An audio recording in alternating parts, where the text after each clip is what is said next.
The man in charge of the world's largest hedge fund just went on the national news and made a huge Bitcoin portfolio allocation prediction that we have to talk about.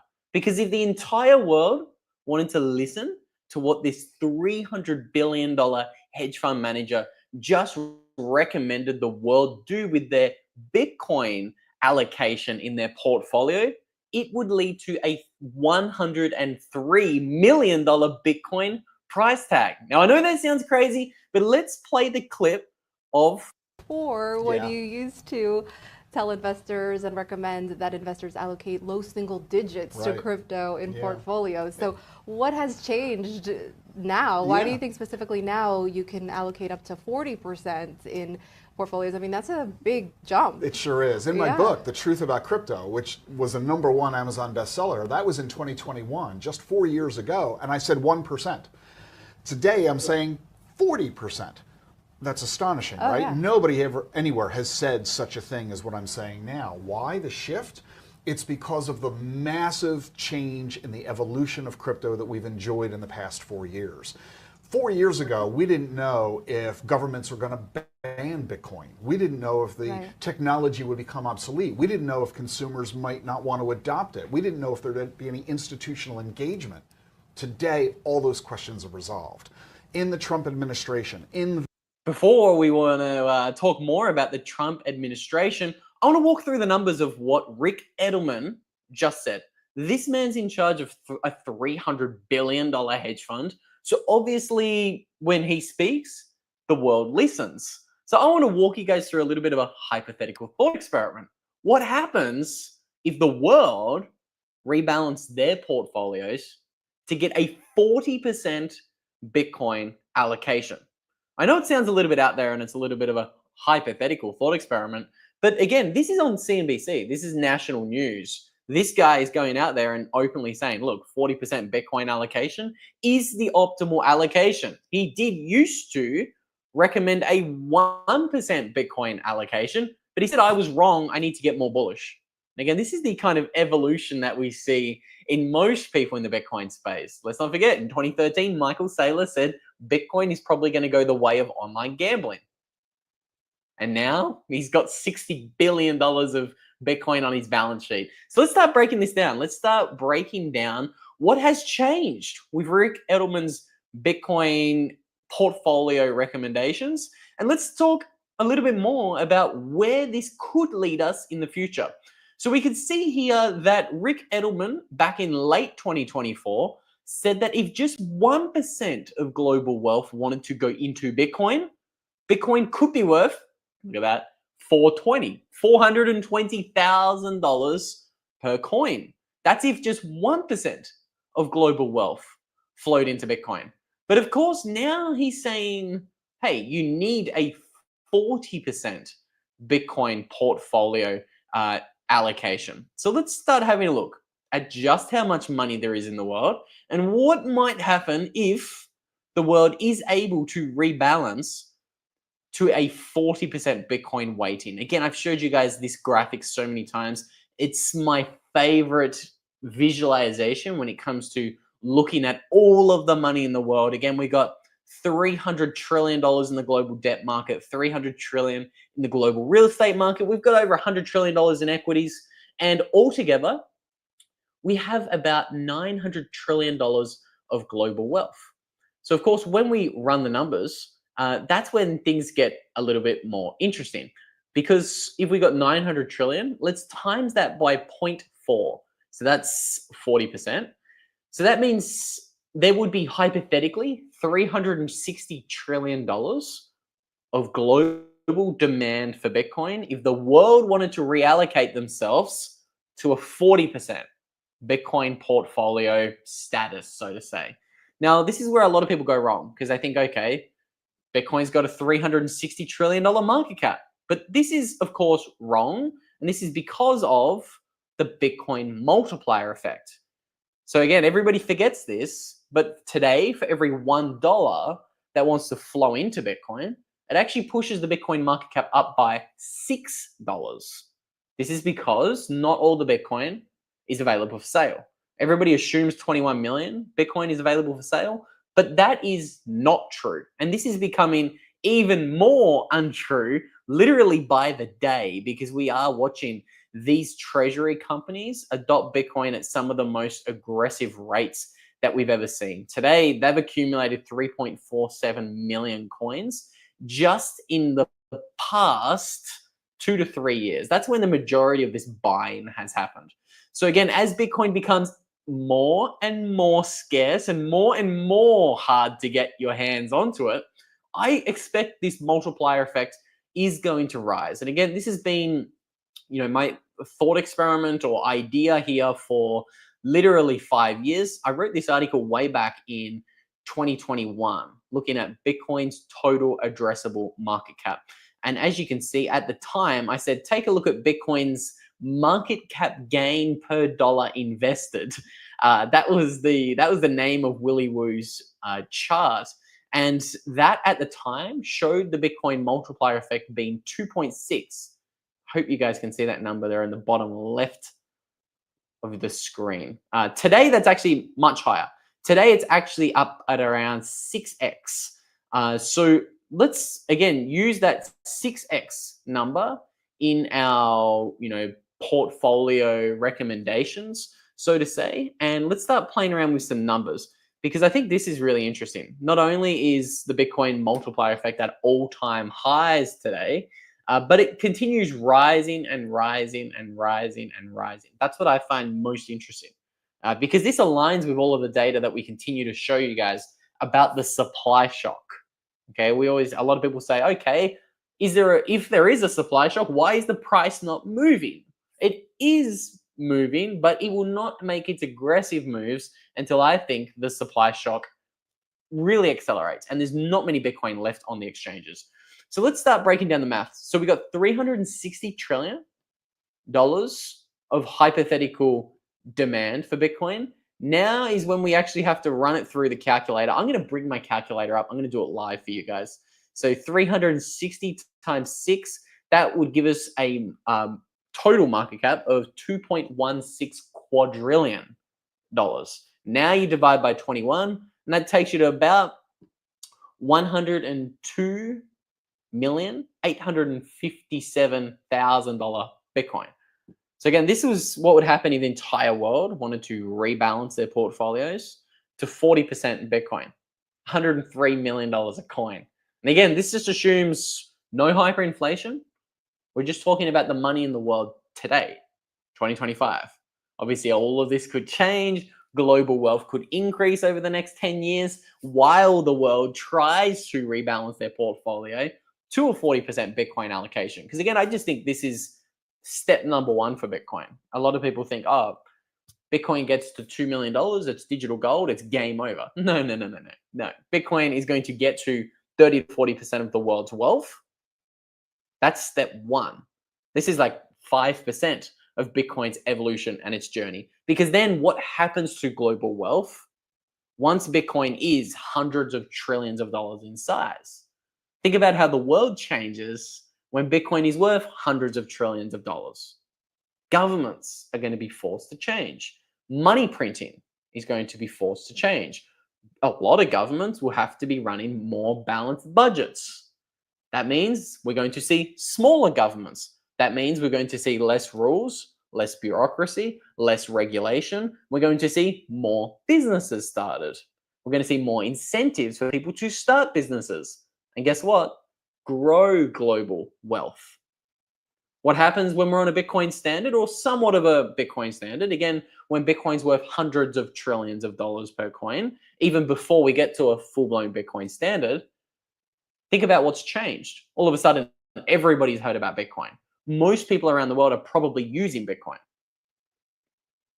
So this, all of a sudden, means that the 1.8 billion people around the world who don't have a bank account and don't have access to capital markets and can't start or fund a business because their authoritarian government doesn't give them a bank account, all of a sudden that 20% of the global population with a $20 smartphone now has access to Bitcoin and the internet.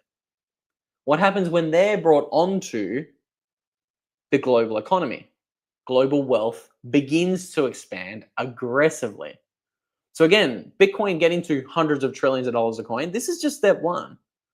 Because again, as global wealth will grow exponentially in the future, once we transition to more and more of a Bitcoin standard, we have more and more Bitcoin, so to say, that means we're going to see less and less government. Again, this is just basic economics. The bigger Bitcoin gets, less control governments have. So what does this mean? This means global wealth will eventually grow exponentially. Once global wealth grows, what happens? Well, people have more money. They need to store their money somewhere. Sure, some people will buy some properties. Sure, some people will reinvest into businesses. But a large portion of that new global wealth that is accumulated and grown is going to be stored in savings. Again, people save for a rainy day. This is, again, going to take Bitcoin from step one to step two. And things are going to really things are going to become unpredictable. I think anybody saying they know where Bitcoin's going to be worth in 10, 20, or 30 years, I don't think anyone knows. As simple as that. I think Bitcoin is going up forever. And as Where's Wally in the chat says, the supply shock is absolutely coming. Just think it's a matter of time. It's going to happen. It's going to be beautiful to see. It's going to be really interesting to see. Let's just say that. I think things are going to really accelerate here. And I think not even the most bullish Bitcoiners know exactly what's coming or even know exactly what is happening. Now, so if you look at the EO, it did mandate an accounting. That is a little bit of a transition to what I want to talk about here in a minute with you guys, because we're seeing some really interesting things develop.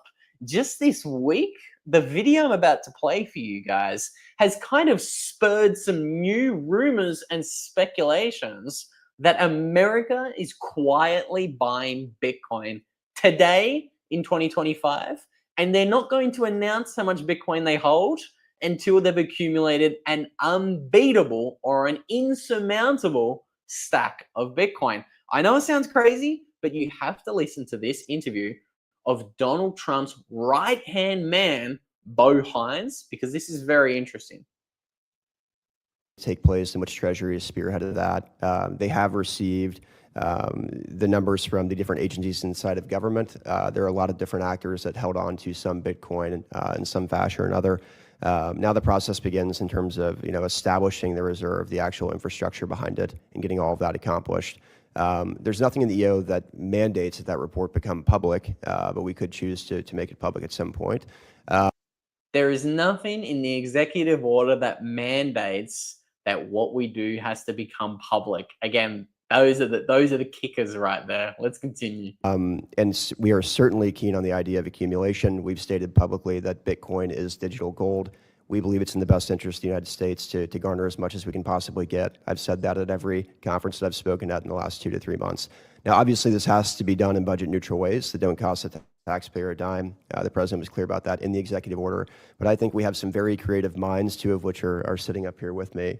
And I think we'll begin moving very quickly on that.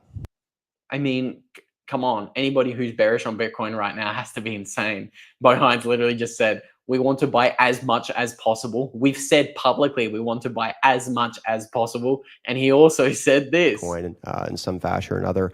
Now the process begins in terms of establishing the reserve, the actual infrastructure behind it, and getting all of that accomplished. There's nothing in the EO that mandates that report become public, but we could. So they're going to establish a Bitcoin strategic reserve, and there's nothing in the executive order that says that the building out of this reserve has to be public. They're openly saying it, guys. So today I want to quickly take a little bit of a peep at just how much Bitcoin America holds, because let's not forget, just a couple of months ago, in the original executive order in March, Donald Trump ordered that we needed to see an audit or a report of how much Bitcoin America actually held. Who remembers that? Well, I do. And I want to do a little bit of a pulse check to see exactly what has happened with that executive order. What is happening? Has it happened? Or is America maybe keeping some things up their sleeve, so to say? Is America trying to maybe hide exactly how much Bitcoin they have? Because we actually still do not have the results of that executive order yet. We haven't seen anything. So what exactly is happening? Before we start breaking down what Bo Hines just said, I want to show you the original executive order. This is from the White House office, as you can see. President DJ this is Donald J. Trump. The establishment of the Strategic Bitcoin Reserve and United States Digital Asset Stockpile. He says, within 30 days of this order, each agency shall review its authorities to transfer any government Bitcoin held by it to the Strategic Bitcoin Reserve and shall submit a report reflecting the result of that review to the Secretary of the Treasury. He also says, within 30 days of this order, each agency shall review its authorities to transfer any stockpile assets to the US digital asset stockpile. And guess what? They also have to submit a report. So for the Bitcoin and shitcoins, we were supposed to get a report that told us where or how much Bitcoin America had. So top headline shows that this happened on March 6th. So that means we should have received this audit by early April. And you guys can see a lot of these headlines here. It's kind of like, all right, where is the Bitcoin? Why do we not have it? We can see here, I've highlighted that the results of the US Bitcoin audit should be publicly disclosed on April 5th. Have a look at this headline over here. On April 1st, the US government is going to finalize the Bitcoin stash this Saturday. Well, guess what? Did it come? Well, we can see another article. On April 5th, the US government set to reveal Bitcoin and crypto holdings on April 5th. Well, I scroll the headlines here on Google. Again, I could just be missing something. But we never got the audit. And everybody's just coincidentally kind of gone quiet on this matter. You can see all the articles leading into April 5th. US Treasury Department to officially disclose Bitcoin and crypto this week. Guess what? Didn't happen. So what is happening? Does America even hold the Bitcoin they're supposed to hold? I mean, those are some questions, some speculations. Right now, the current state of affairs, if we're supposed to believe that America has 198,000 Bitcoin, and they've got the most, and China has the second most amount of Bitcoin with 190,000 Bitcoin.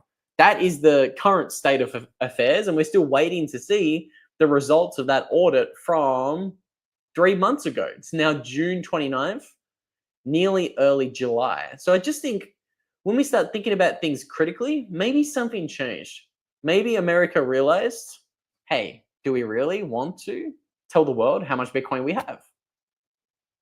Maybe not. Maybe they changed their mind. Bo Hines in this interview literally just said, look, we're under no mandate to tell you how the build out of the infrastructure for this US strategic reserve is going to look like. Again, what do those funny words mean? The build out of the infrastructure. Again, very politically correct way to hide your true intentions when you're being grilled in an interview. But if I'm to read between the lines, that's openly saying, we don't have to tell you when we're buying hundreds of thousands of Bitcoin off the open market. That's what it sounds like to me. Again, I'm no expert, but that's just what it sounds like. And when you combine that with the data, this is where things get all the more interesting. I always show you the Bitcoin on exchanges is absolutely dropping like a rock. We've got billionaires, Mexico's second richest man, coming out and saying, I expect we're going to see $10 million Bitcoin. Let's not forget this man just increased his Bitcoin allocation in his own portfolio from 1% to 10% to 50%, and now it's at 80%. The dude's going all in. And then we start having a look at what else is happening, kind of happening around in the Bitcoin space. We can see Bitcoin long-term holders have just accumulated $100 billion worth of Bitcoin. You know, it's interesting. Bitcoin is about to right now close its highest monthly close ever. We're at about $108,000 at the time of this little live stream. And guess what else is happening right now? We're seeing funding rates are deeply negative. What does that mean? That means there's a lot of people shorting Bitcoin right now while it's at about $108,000, $109,000 per coin. Again, this is typically where we get the short squeeze when these shorts are forced to cover. This is why you see a lot of volatility around all-time high levels, because all the bears say this is a perfect place to short. They will build up a lot of shorts at the all-time high, but if Bitcoin cracks through it, guess what happens? All of those shorts are forced to cover their shorts, buy the Bitcoin, and that's where you get the squeeze higher. So again, I think this could be really interesting. Shorts right now, funding markets are deeply negative. That is very interesting. And I think it's just a matter of time before things really start escalating right now. I don't know, some of you guys might have seen it, but yesterday we saw some signs that our bureaucrats right now are getting a little bit nervous right now. Who knows whether this is because of Bitcoin's growth, but the ECB published this report where they openly said there is now an urgent need to channel retail savings into EU capital markets to finance European priorities. That's a direct quote from the ECB. So you guys can read between the lines there and think about what are those European priorities. Who knows? I think that's interesting. I covered it yesterday, so I won't rehash it again. But what I will say is that something I didn't remind you guys of yesterday was what Christine Lagarde said in 2013 in this little letter when she was the head of the IMF. I found this after I did the live stream. I was a little bit disappointed of myself. But as we can see, let's take a peep at what a one-off capital levy is. The sharp deterioration of public finances in many countries has revived interest in a capital levy. Oh, what's that? That's a one-off tax on private wealth. This is an exceptional measure to restore debt sustainability. So again, big words. She's obfuscating the truth. What does a capital levy, a one-off tax on private wealth look like? It's outright confiscation of your savings in the bank. That's what it is. And again, this is Christine Lagarde. She said this when she was the head of the International Monetary Fund in 2013. And today she's the head of the ECB. Again, you guys connecting the dots here? The same ECB that yesterday said that there is an urgent need to channel retail savings into EU capital markets. Again, scary times right now, which again is why I encourage you guys to heavily study Bitcoin, because I just think the time is running out here. We have all of these billionaires talking about these big, huge Bitcoin portfolio allocations. And maybe in a moment, I'm going to run the maths and show you just how many billionaires can actually do what Ricardo Salinas and Michael Saylor are doing right now and actually put a significant amount of their net worth in Bitcoin. But maybe before we get there, I would be once again remiss if I didn't remind you guys, if you are looking for somewhere to buy your Bitcoin, check out the Bitcoin Well. They're the only Bitcoin exchange that says, we won't hold your Bitcoin. You need to learn about it yourself. This is why I love the Bitcoin Well and why I recommend you guys check them out. So again, links down below for the Bitcoin Well.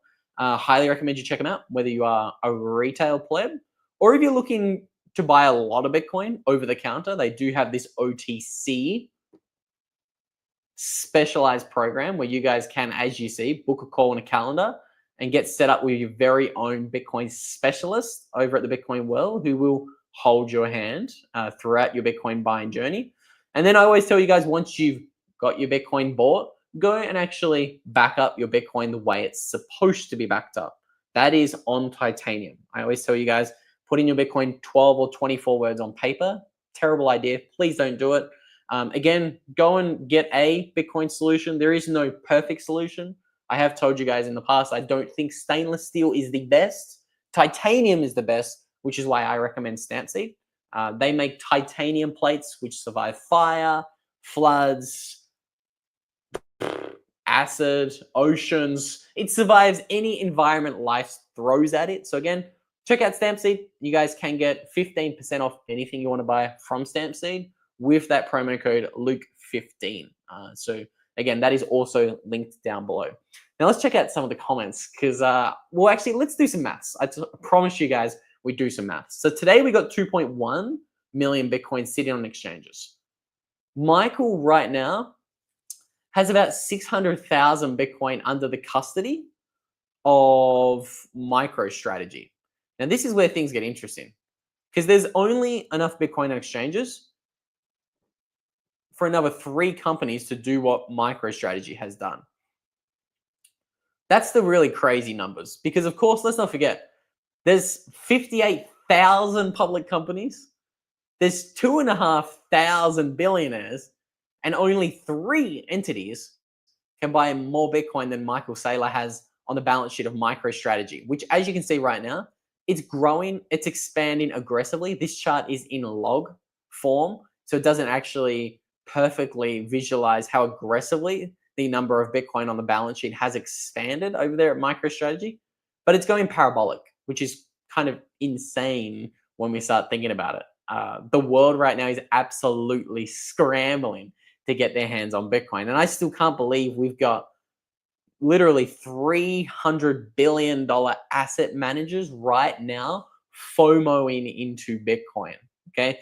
This gentleman did slowly recommend a 1% Bitcoin allocation all the way back in 2021, but we're now up to a 40% Bitcoin allocation. So again, Rick Edelman, he is a man people need to be paying attention to. When he speaks, people listen. And now, again, he's just joined the chorus of Wall Street titans and giants openly saying, you need Bitcoin. Let's not forget what BlackRock said. They said you need a 2% Bitcoin allocation. BlackRock's saying this. Charles Schwab is talking about a 10% Bitcoin allocation. The entire world is coming to the realization that there is no second best. Having 0% Bitcoin in your portfolio, it's a really bad idea. Maybe the gold holders are starting to realize that. Who knows? This here is the chart of gold. Selling off a little bit this week. But again, I don't want to cherry pick timeframes. If you zoom out, gold's had a great run over the past 3 to 4 years. It's up 50+% since 2024 alone. So gold is rallying. But let's check in on Bitcoin because I think we are closing in on a new all-time high right now at the time of recording. We're at 107,500 big ones. All right, so Bitcoin priced in US dollars looks as if it's about to hit a new all-time high. This is, again, incredibly bullish. It's happening. It's coming. This bull run is going to be wild. I just encourage people to prepare for it. It is going to get really crazy out there. It's going to, I think, shake a lot of people. I think a lot of people are going to do things they shouldn't do. A lot of people are going to sell Bitcoin too early. Again, what do I always tell you guys? Never, ever sell your Bitcoin. There's actually solutions out there that make it possible for you to never have to sell your Bitcoin and never have to pay the taxes on the Bitcoin. Again, nothing I say on this channel should be financial advice, but just think about it logically. If you don't have to sell the Bitcoin, you don't have to pay taxes. It's not advice. It's just common knowledge. And we can see if you do want to borrow against your Bitcoin, I recommend doing that at FIREFISH. They are a peer-to-peer, fully backed Bitcoin lending platform. They don't take custody of the Bitcoin, just like the Bitcoin Well, the place I tell you is the best place to buy your Bitcoin because they don't take custody of the Bitcoin. FIREFISH does the same in the lending markets. So you can borrow against your Bitcoin and they don't take custody. They use multi-signature vaults. This is how you actually are able to borrow against your Bitcoin. So again, if you do want to check out FIREFISH, if you do want to borrow against your Bitcoin and not pay taxes, again, not financial advice, do your research based upon what jurisdiction you're in. But if you do want to check out FIREFISH, you can get 30% off your first transaction if you use a promo code Luke. Okay, so it's super easy to remember. And everything you need to know about FIREFISH is also linked down below in the description of today's video. And again, Bitcoin is sound money, to Robert's point. You never want to sell your Bitcoin because it is sound money. And to John Drake's comment, Bitcoin is far more superior than just digital gold. Could not agree more. Now, again, comments are lively today. Do not buy any altcoins. There is no second best. It's Bitcoin and Bitcoin only. Let's make that loud and clear. G'day to everyone tuning along. And now, again, if you do want to learn about Europe's plan to seize unused savings, this is literally what they're calling it. They want to confiscate unused savings. I'd encourage you guys to check out my live stream from yesterday. After this live stream is finished, I might put a link to that video somewhere around there. With that said, thank you so much to everyone tuning in. I'll see you tomorrow.